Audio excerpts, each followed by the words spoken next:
It is a thrill of hope. This ancient Hebrew poem you have in your hand, Isaiah 35, it is a thrill of hope.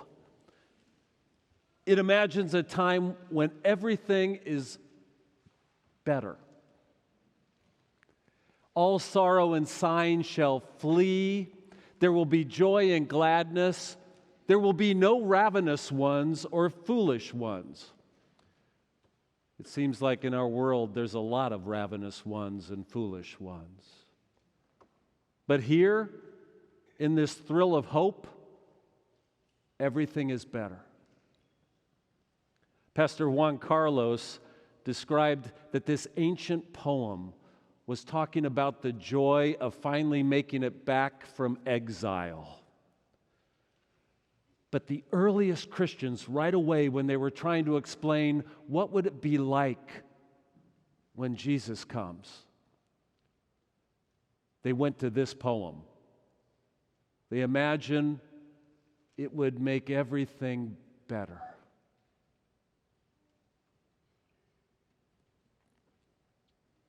I think this poem answers a question I've had bouncing around my brain.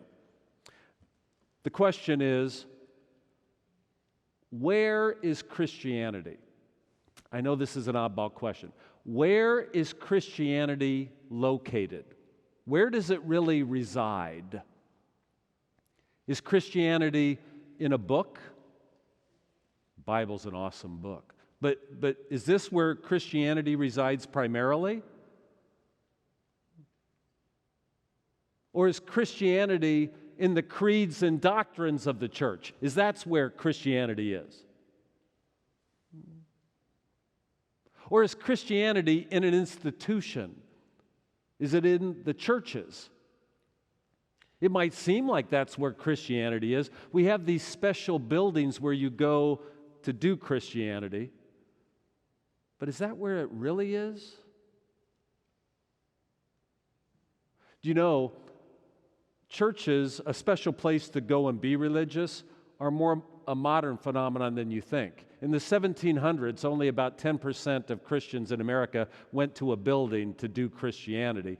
Churches began to flourish across our land and then increased radically when we had automobiles and central heating and air conditioning, and there's 360,000 churches now. Prior to that, Christianity was primarily in the family, in villages, in everyday life.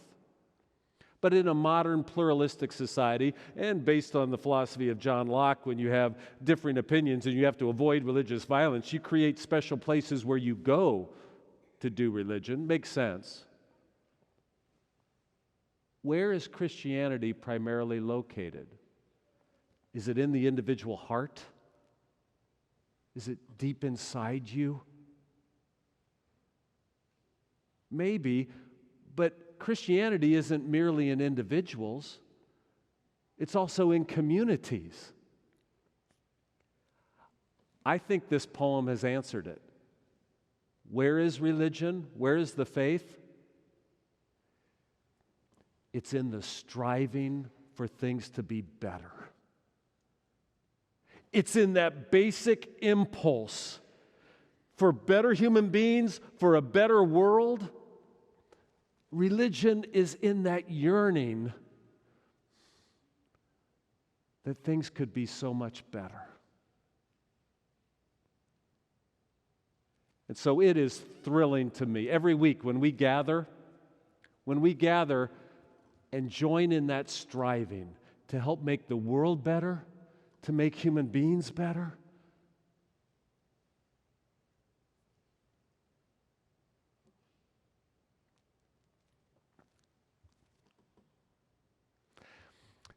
Avi Loeb is a theoretical physicist. Got his doctorate in plasma physics. He's officially a smart guy. I mean, even in his 20s, he was heading up a team for the Strategic Defense Initiative, if you can remember that. He is now the chair of the Department of Astronomy at Harvard. I mean, he's a theoretical physicist, astrophysics, but he's kind of a polymath. He's now chair of the astronomy department, And just last week, he was at a forum on quantum photonics, a bunch of physicists sitting together. And one of those scientists asked him, "What is the future of humanity?" And I found his reaction very interesting. First, he said, "Well, of course, predictions are difficult. So let me qualify anything I say first, that it's very hard to predict the future because qualitative revolutions will take place that change the course of even the questions." And he said, he went to these two examples. You might not remember in the late 1800s, cities were in a crisis. There was so much horse manure in cities, they didn't know what to do. This was a serious problem. The best minds were being harnessed to try to solve this problem. Way too much horse manure. But then a qualitative revolution takes place and that problem disappears completely. So predicting the future is difficult. He reminded them that in the 20th century, the best minds were concerned about how do we get telephone lines to everyone in the world. I mean, that was our way of being connected, and this was a major problem for the world. Can we lay down enough lines? And then boom, wireless comes in. We can all be connected. So he said, you have to watch out for qualitative revolutions. And I see 3 coming in the future of humanity. He saw 3 things. First, he said to this group of physicists that sentient artificial intelligence will change everything. He said, right now, we have artificial intelligence, but it's primarily human beings talking to AI. So, for example, have you ordered your prescriptions at Walgreens lately? You navigate completely through artificial intelligence. You just talk to this person in normal human language. It's not a person, AI, and then you get your prescription. So already you're interacting a lot. You probably have Alexa, or you might have a driverless car.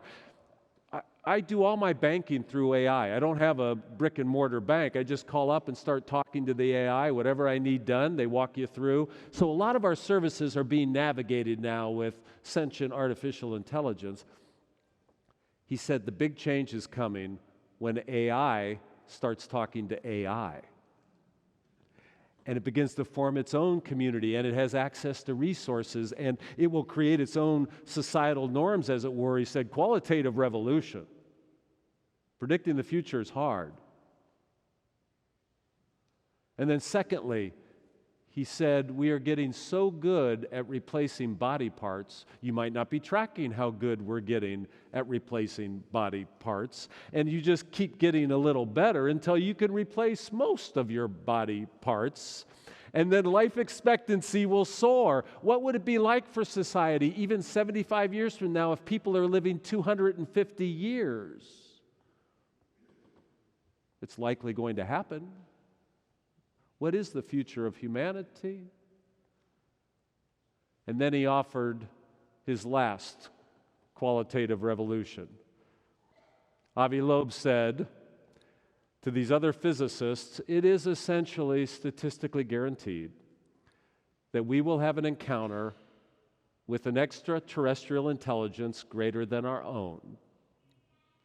Avi Loeb is sort of famous for the math he does on this. He says it's just about guaranteed. Consider our Milky Way galaxy, our home galaxy. Consider how large it is and how many stars. It's 100,000 light years across, just our home galaxy. Light travels at 186,282 miles per second, and it takes light 100,000 years to cross our own galaxy. It's big. And he says, let's say there's approximately 400 billion stars. If you're just doing the math, it looks like there might be about 10 billion stars in our own galaxy with a planet that is orbiting it at the range that might produce life. So there might be some 10 billion chances for intelligence to develop elsewhere. And then he says, remember, there are 1 trillion galaxies in the universe. So statistically, he says we will have an encounter with an intelligence greater than our own. And how might that change us? How would it speed up our tech and such? He thinks it's almost guaranteed it will be an intelligence greater because he reminds his Harvard class at the beginning of every semester, half of you in the room are below average. He just reminds them, half of you are below the median. You might think you're at Harvard, but half of you are below the median. So, cosmically speaking, there's almost no chance we're above the median. I was enjoying hearing Avi Loeb's riff on the future of humanity. But at the end, after listening to him speak, I realized I think he's missing something. He's talking only about technological progress. And I thought, the future of humanity? Here would be a qualitative revolution. What if human beings become better as persons? You want to talk about a qualitative revolution. What would it be for the future if we became better? More compassionate, more joyful, more courageous, more honest. What if we became better? It would change everything. Oh, consider a qualitative revolution just in compassion. Consider this. You see, our compassion right now, it's severely limited by distance. So, for example, we are remarkably compassionate to those closest to us, stunningly compassionate. If someone is in your family or a good friend, the amount of compassion that will pour forth from you is amazing. You are so agile and intrepid in caring for those right around you. Your compassion is epic. But it doesn't seem to travel to a great distance. Well, this would be a qualitative revolution. What if our compassion could expand to people beyond the inner circle around us? It would change everything.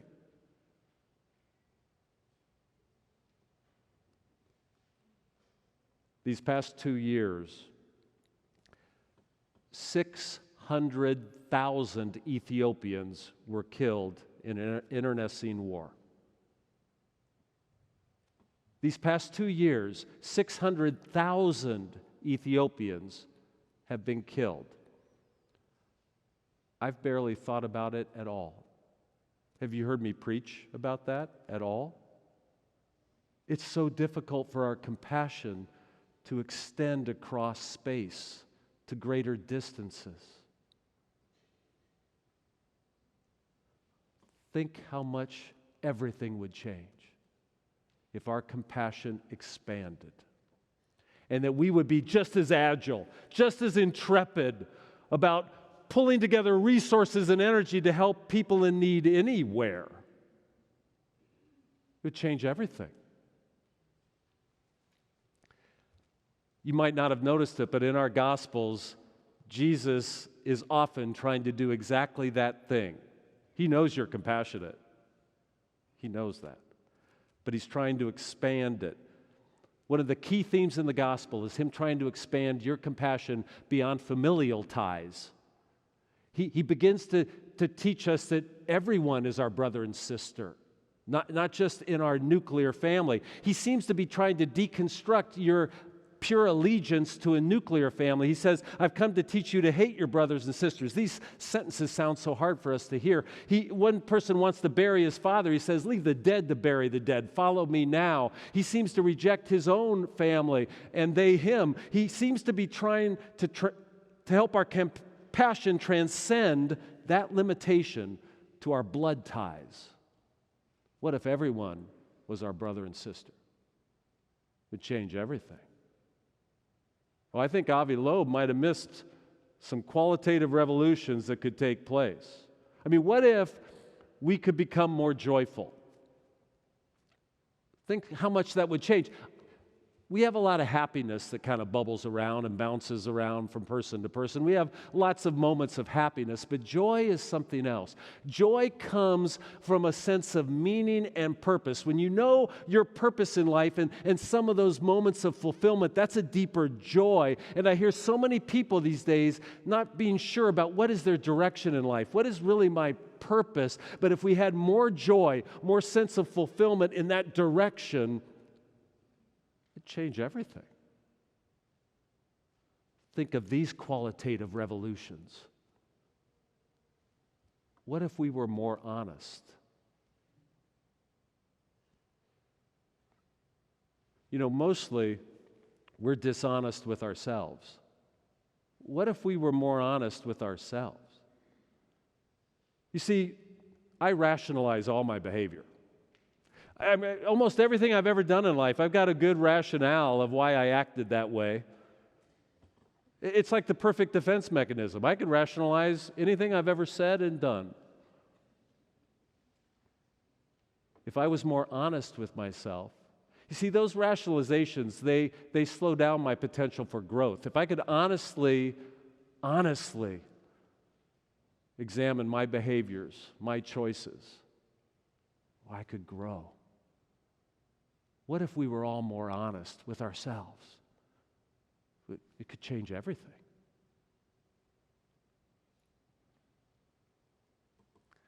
Isaiah 35.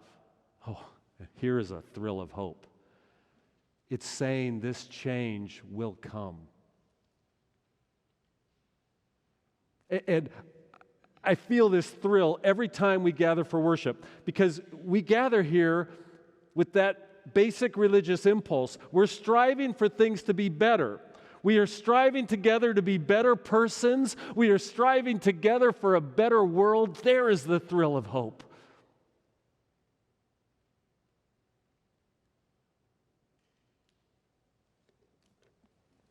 Amen.